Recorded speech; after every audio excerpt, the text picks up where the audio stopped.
knowing that healing is a journey, it is upsetting to me. Mm-hmm. It's upsetting me, my homegirls, because I just feel like I want this to be done. I like to tie a little bow on it and be finished with it and throw it away and never look at it. Just in general, I think when people hear the word healing, they think it's like this big overarching trauma. So your reaction is going to be you're crying, you're pissed, you're blah, blah, blah.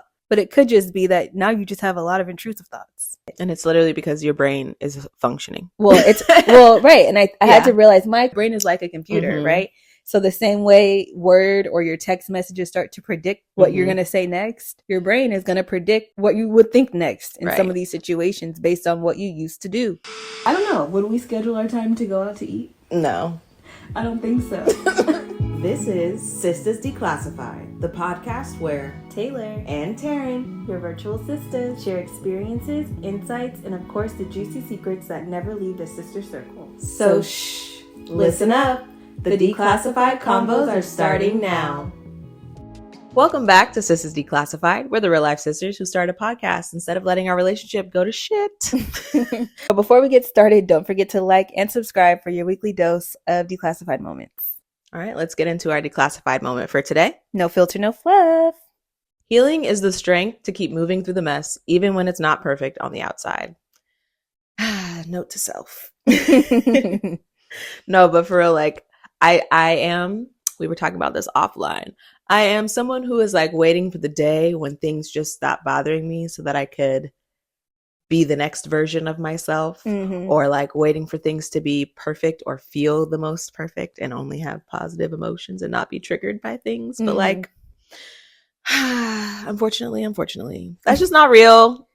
It's not. And I'm wondering who else out there might be caught in this cycle of feeling like, once I feel better about this, or once I achieve this, or once I've healed my inner child wounds, then I'll be able to be a more confident person, or be able to put myself out there, or feel better about who I am today. And I think in our last episode, we talked about our inner critic, but it's important to talk about like what it looks like while that process is happening, because there is a difference between being healed and healing.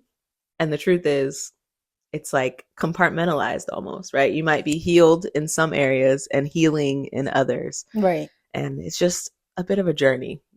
Like you might be over that breakup, but that doesn't mean you're ready for the new relationship kind of thing. Exactly. Or you might be over your parents' trauma that they inflicted on you as a kid, but that doesn't necessarily mean you're ready for secure attachments in adulthood. Exactly. So I think it's just important for us to talk a little bit about what that looks like, kind of being in the middle of a healing journey. And I liken my 30s to my third puberty. Like, I feel like there's middle school, high school puberty, right? And then you go to college, and that's kind of a newfound independence and new life that you're trying to adjust to. And there's a bit of a second puberty there. And then you're like, when I get to my 30s, I know I'm going to have all these things buttoned up and together. And it's really, you just got a whole new set of things to navigate and to work through. And I just want us to talk a little bit about it today. Yeah. And I think also not even just the new things in your 30s, but just that the old things from your 20s, the old things from your 10s might still need processing. And they just haven't shown up in a little while. Then you get that new trigger that's like, oh, still worried about this? Yes. I think there's this whole pressure to feel like something is going to be fully over with. And the fact of the matter is it probably just never is. Yeah. And it's not so much that thing goes away, but maybe it gets smaller, or like your reactions to it get smaller, but it always will come up. I think about grief as a good example of this. When someone passes away, or the end of a relationship, even at first it's really raw, it's really fresh. You bring up that person's name or that situation, and all of a sudden it's like instant tears, instant sadness. And it's not that like a year from now you're not still sad that person isn't there anymore, but it's just the way that it hits you is a little bit different. One thing I like to do with my clients is like the jar theory, which is just that like there's a ball inside of a jar, and as you grow, your jar gets bigger, but the ball is still there. And I think that's a way to think about like healing as well. It's just that there's going to be that thing. It's still going to be there. It still impacted you. It's not leaving your jar, but now your jar just has more things in it, and it's bigger and it can fit more stuff. So, and all of that extra stuff helps your little ball feel not so big Right. anymore. So I think that's a way to kind of think about your healing journey. Is just that the ball might move around in there in that jar, right? So it might create a new feeling or a new sound hitting against the wall. Yeah. And you're like, whoa, what happened here? But after it settles, you're like, okay, I'm still fine. It's contained. It's contained. Exactly. So should start, and y'all can share in the comments something that you're still healing from. I'm trying to think. I'm like, I got a lot of things I could share. I don't know if you have an example of something you're healing from currently off the top of your head. I think, and I kind of feel like I kind of talked about it last week, it's just like allowing myself to be seen and perceived now is kind of like why we're here on this podcast in the first place, is just learning to value my voice again. And so I think the healing is me allowing myself to be seen again. I think we be so opposite. I think for me, I am one who has thrived on external validation. And as I've gotten older, I've received less of it. And it's made me feel less sure of myself and my decisions and my choices in life. And even in being a content creator and doing my own thing before our podcast, there was a lot of like self-doubt that came as a part of that process, having people not support you, even just, I'd be like, how hard is it to like something? How hard is it for you to put this on in the background? And like, it used to piss me off that there'd be people who did not watch my content, because I'd be like, I would give you a like, I will support you and whatever. But it was like hard for me not to receive that. And I mean, I think that's part of the social media game in general, right? The dopamine hits are there, and when they're not there, you feel it. But in doing this podcast with you, I've one, just become able to enjoy the journey more because I'm not doing it by myself. But I still feel that way. I think that's something I'm still learning to be okay with, putting myself out there, even if it's not validated, which is similar to yours, but kind of coming from a different place. Yeah, because I don't think I necessarily needed the external validation until I did. Like, it was like, I can validate myself. It's all good. And then once I was invalidated, like actually, then I was like, oh, okay, I guess I need some perspective. Yeah. I think I didn't realize how much I fed off of the external validation, or how much it has fueled me over the years. And having to settle in being okay with my own self was like weird. Well, I guess then the question is like, when there's something you're healing from and you're waiting for it to be done, what are you doing?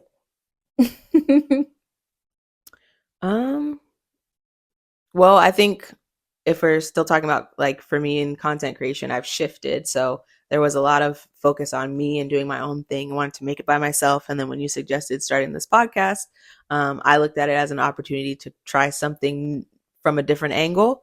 But I also just thought, yay, I get to hang out with my sister because we're not friends. And I think it was also a twofold in that I think we've come to heal our relationship, or growing in our relationship, because we didn't used to talk to each other. And now we're talking on a regular basis, even though it's mostly still about the podcast. I think the topics we discuss allow us to get to know each other a little bit better and talk about our life growing up and how we perceived each other, and you know, your narcissist big sister. And just, yeah, I think it's allowed us to come closer together and allowed us to heal a relationship we maybe didn't totally recognize needed it. And so I think definitely that's cool. always knew. Okay, it was just me, guys. It was just me in the dark, not knowing. I don't know how it was unclear. Because I think I said this last episode, I was self-absorbed. I'm just like, if you're never around your sister and you have completely different lives, friends, etc., how do you not feel as though that's not closeness? It wasn't that I didn't recognize that we weren't close. I think I never thought of it as a problem. Like, I think I just thought that's what it is. Right. Which I think a lot of people feel that way about their siblings. And even like, as we were starting this podcast, people were like, oh, like, they're just my brother or they're just my sister. And it's just, that's just what it is. It's fine. And for some, that's okay. But it's like, but if you want it to be different, if you want to not just feel like, oh, that's just my sibling, I can call them in an emergency, but I can't call them if I'm crying in the car. Like, I don't know. I would like to have both options. Right. And I think I just never really thought about it. Mm-hmm. I think aside from our relationship, there's been other areas or times where I've had to heal and acknowledge like that there might still be healing to be done. And I feel like the main area that people are always talking about healing is just in their relationships and in their like partner relationships and in their kind of like parental relationships. I feel like those are the main two areas that people are often talking about healing. And I wanted to ask you, but I'm also thinking for myself, like, what do you do when triggers pop up? I feel like when I'm triggered because of something my parents do, it's very easy for me to be like, okay, this is just them. And now I have the tools to deal with them. And that's how I can kind of talk to myself. But I feel like when I have triggers in my partner relationship that pop up, that's where I have a hard time talking to myself. It's harder to be patient there. Yeah. I mean, mine are similar. I think I have to work, or I've learned to work to be more curious. I am someone who hopes that if you don't know what I mean by what I said, you ask me what I mean. And so in those moments when I get triggered, whether it's parental triggers or partner triggers, I pause to be curious, because I usually will take some time to formulate my comeback or my thoughts. But first I want to make sure I heard what I heard so that I can respond in a way that doesn't trigger you back, if that makes sense. So like just the other day, I thought Bashan asked me why I didn't do something. Why is that triggering to me? I don't know. It was. And before I came with my response, I took a moment to think, okay, why were you triggered by that question? So that you could very clearly know where that is coming from. And then 2, confirm with him that what he actually asked you was why. And when I went to ask him, did you ask me why? He said, no. I said, boom, boom, boom, boom. I said, oh, okay. So oftentimes it's like I have to pause and be curious to make sure that I heard what I heard in the way that I heard it before I just react. Because sometimes I'm like ready to fight, if that makes sense. And that's not even the situation. Right. Because of whatever you're healing from, right? Like it's been building up so long that now whenever a trigger pops up, it's like, I'll be ready. What'd you say? And I'm, maybe call me crazy, I am one of those people who has practiced the comebacks, the one-liners, well, if you think this, then here's what I got for you. Because I practiced it in the mirror, that whole conversation before I came to you. So I need to make sure that I'm going to keep that in the clip. I'm going to keep that one in a clip.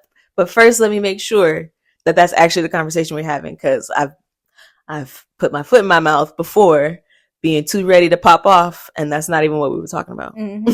Right. Just doing the most. Maybe that's why. What you need to heal from because of that. No, I'm just kidding. Why? I think it goes back to like feeling like I am doing my best. And when someone questions my effort, when I know how hard I work to make it, it is annoying at minimum, frustrating, and maybe even hurts my feelings when it feels like, well, then damn, help me. Like if you wondering why this ain't clean, or if you're wondering why I didn't show up to this on time, come pick me up. Like, and so it's kind of like it can be easy for me to throw it back at the other person. Like, well, you ain't perfect. You could have helped me do blah, blah, blah, instead of questioning why this didn't happen like that.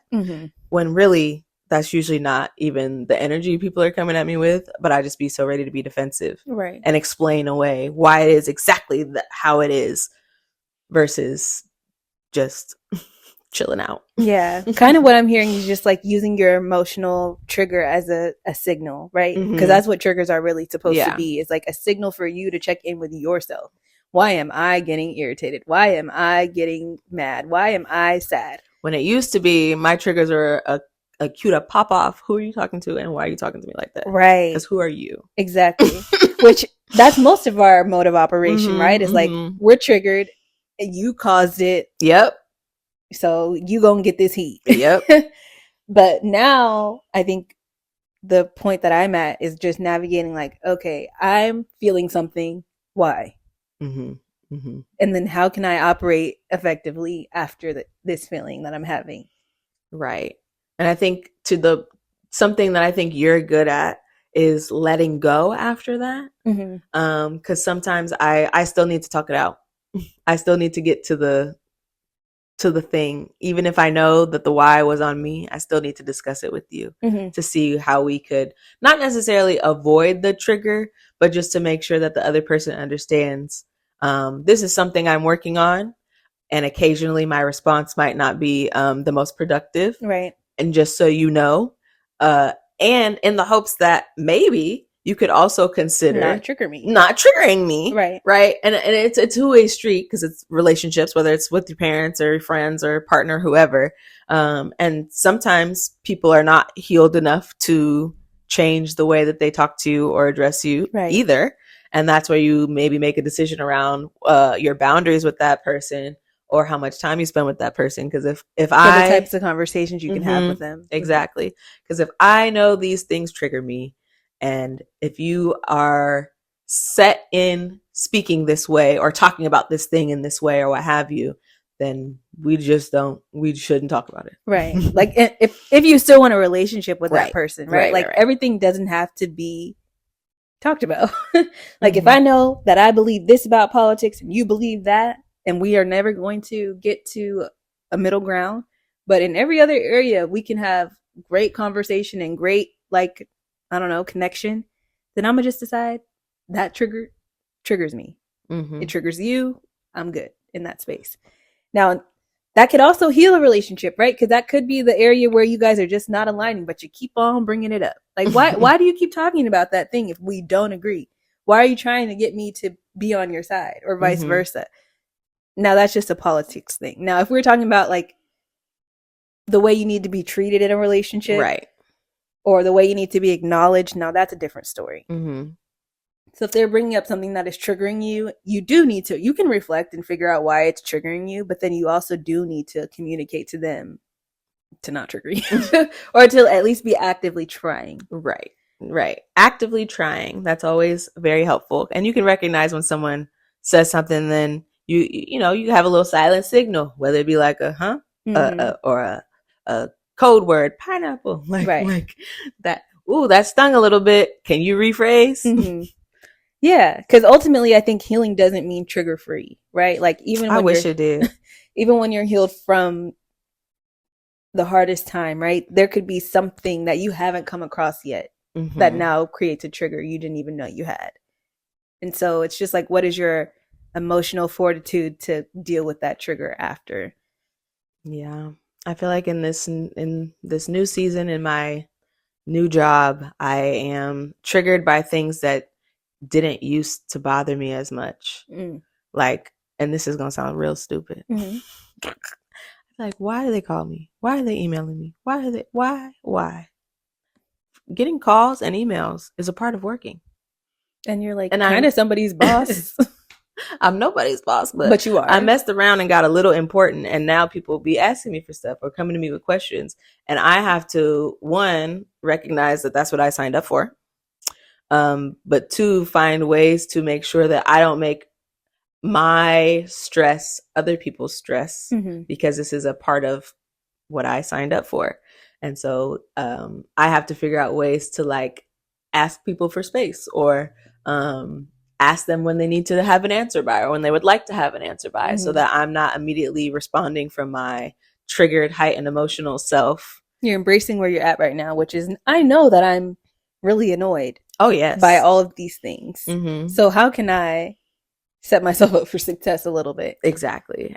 How can I make sure to create some space to feel what I gotta feel, let it move through me, and then handle my business regardless? I guess is the season I'm in, at least everywhere, child. Yeah. I mean, and I think that's the season we all hope to get to, right? Is like understanding that we're never going to be fully healed from anything. Like, we're always in a healing journey. There's always going to be something that you could look back on and be like, okay, I can work on that, right? Or I can heal from that. But But as a recovering perfectionist, that is challenging. Right. You don't always have to be in your season of healing, right? Right. Like you are always healing from something, but you don't have to actively be doing something about it. So if you're in that stage right now of, listen, I just hate that people talk to me. I can't get over it, but I can embrace that that's where I'm at right now. Right. And live in it. Mm-hmm. Right? Like it doesn't have to be like this big overarching thought process of healing all the time. It can just be like, okay, I know where I'm at in this journey. Mm-hmm. And in this season, this is what I need. I suppose so. I think I have a hard time with knowing that I can't get something or get something done. And knowing that healing is a journey is like, I don't want to say it's triggering for me, but it is upsetting to me. Mm-hmm. It's upsetting me, my homegirls, because I just feel like I want this to be done. I like to tie a little bow on it and be finished with it and throw it away and never look at it, because that's how I'd love for the world to be. Truthfully, I know that it's not, but I don't like that truth, and I don't know how to heal from that. The truth that there's always going to be something to heal from. Yes, yes. Like I'm tired, but maybe that's an over dramatization of healing. Which is like just thinking that like every day there's something you're going to be worried about. Because I don't think that's the case either. Like you can wake up and have a good day. Exactly. Yes. Weeks. And I do. You can have good weeks. True. You can have good months, years even, where you're not thinking about that thing that bogs you down or that little ball in your jar, right? You're not thinking about it. But there's going to be a day where you're triggered and you're like, oh. And your reaction to that trigger doesn't have to be extreme. I think that's the part too. It's like you think a trigger means you're about to fall out on the floor and cry. No. Well, not you, but like just in general. I think when people hear the word healing, they think it's like this big overarching trauma. Right. And they also think it's something that is a big loss, right? Like, so your reaction is going to be you're crying, you're pissed, you're blah, blah, blah. But it could just be that now you just have a lot of intrusive thoughts. Right. It could just be that like, dang, I'm feeling real sad today and I don't know why.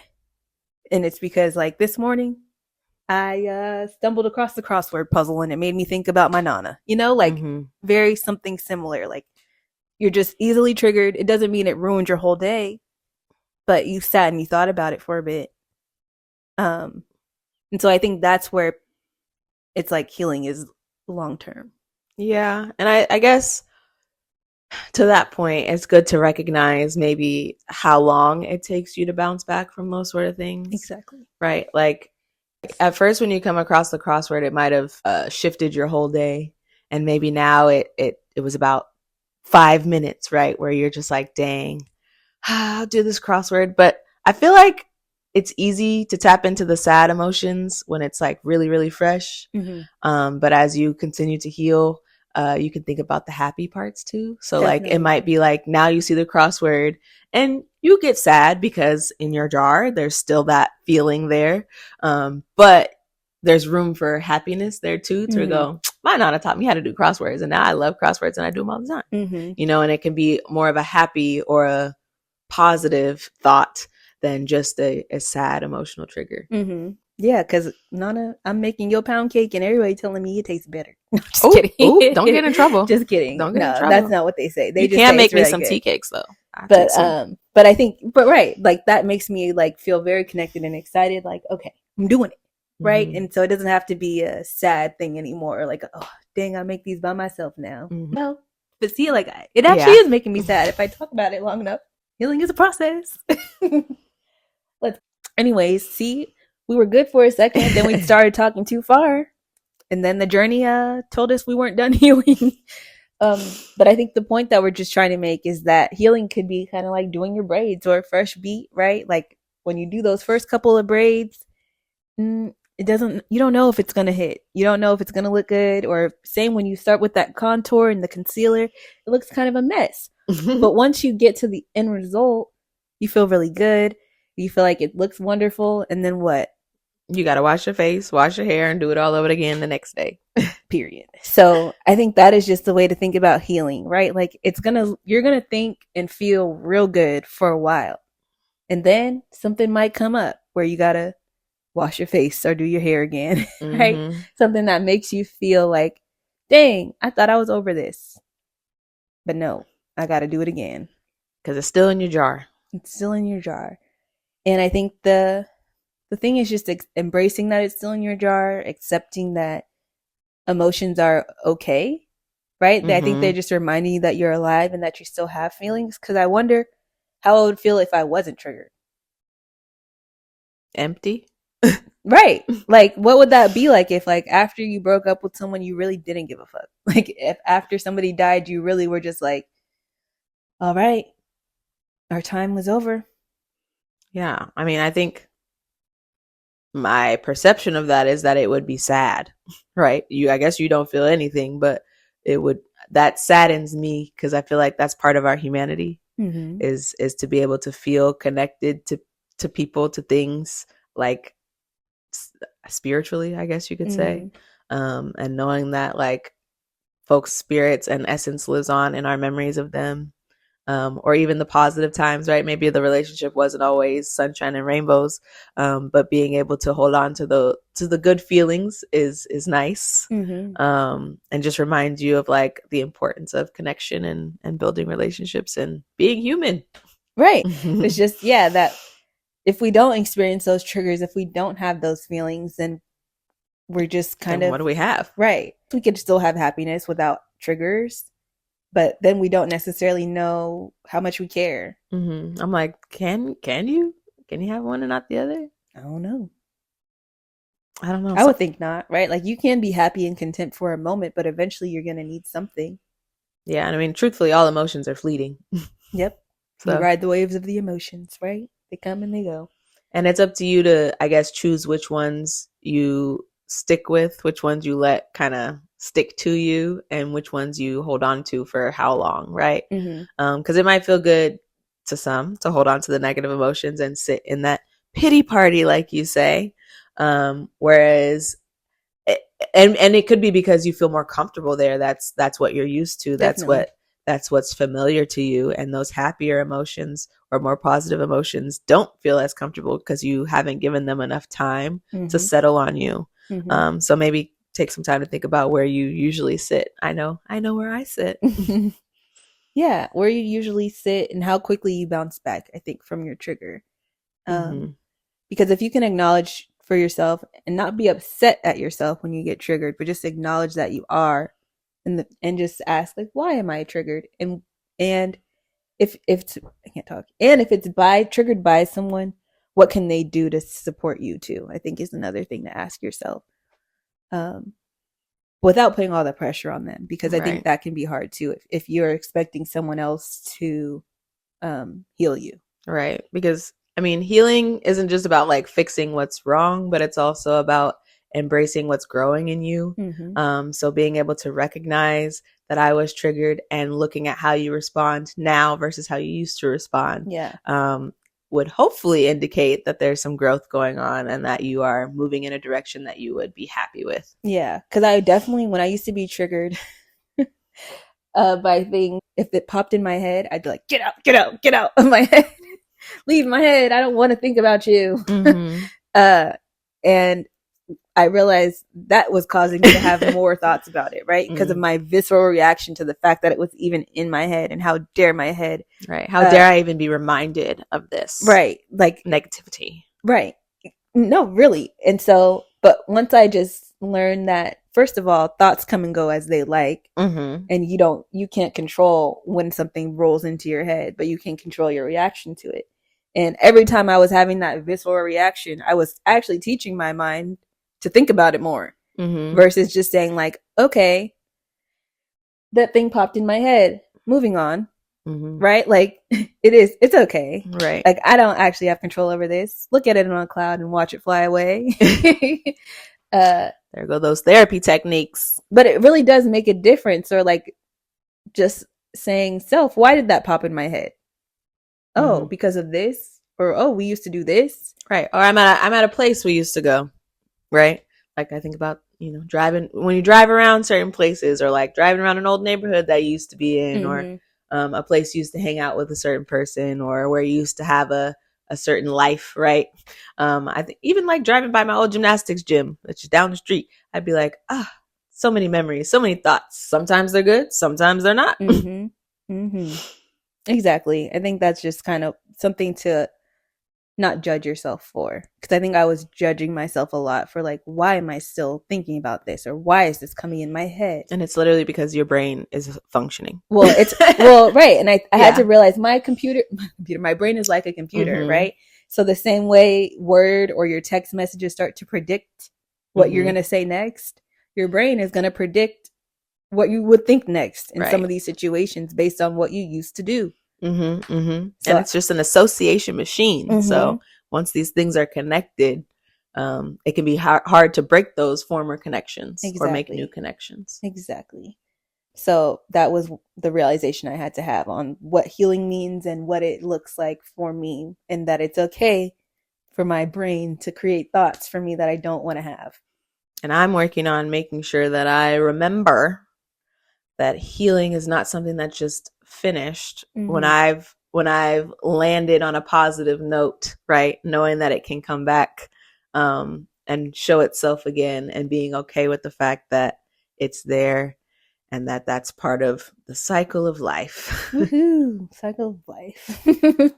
But yeah, I think we kind of got to our point. Today is just that healing isn't linear. It's not up and down. It's kind of scattered, really. We said two different things, but no, but really, I think both can be true, right? It's scattered, but also I meant in cycles more like you'll come into a trigger, you might have a reaction, then you're good again, right? Like that's the cycle, but it's scattered in that you don't know when that trigger gonna come. So yeah, I think that's anyway. We're all healing, and it's okay to embrace where you are and what season that you're in. And yeah, it doesn't have to be a finish line. It's just about growing around it. Because unfortunately for us, for me, we can't get rid of those gosh darn triggers.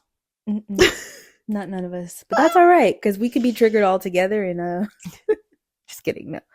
But anyways, getting into our sister circle question for today. Think about what is an area of life where you are still healing, and how can you give yourself a little bit of grace maybe, and also embrace the journey that you're on, and honoring what spot you're at, and allowing yourself to feel healed, but also accept that triggers may come. Because they just be popping up, and that's okay. It's definitely okay. It's just about our reaction to it and our acknowledgement of our growth when they do come up. Because hopefully you're not responding the same as you did the last time. Right. And if you are, maybe this is an opportunity to think about if you need some help. Because I know we talk a lot about like the self-awareness piece, but it's very hard to become self-aware. So Taryn raves about her therapist all the time. I've recently got a therapist for myself. Woo woo. And even the most self-aware people still need help with figuring out what they should do for themselves. And yeah, healing can't always be easy. So yeah, so get a little help. Well, we want to thank you guys for watching on this somber note. Don't forget to like and subscribe so that you can get your weekly dose of declassified moments, and we'll catch you in the next one. Oh, and thank you for helping us to get to 100 subscribers. That's right. Happy to see all those new faces. Drop us some comments. Let us know what you got going on, what you're healing from. Yes, please. And it doesn't have to be fully in depth. We're not trying to get all in your business. We just want to know what's going on. Because we see you. We know you're out there. So we want to hear you too. All right. Bye.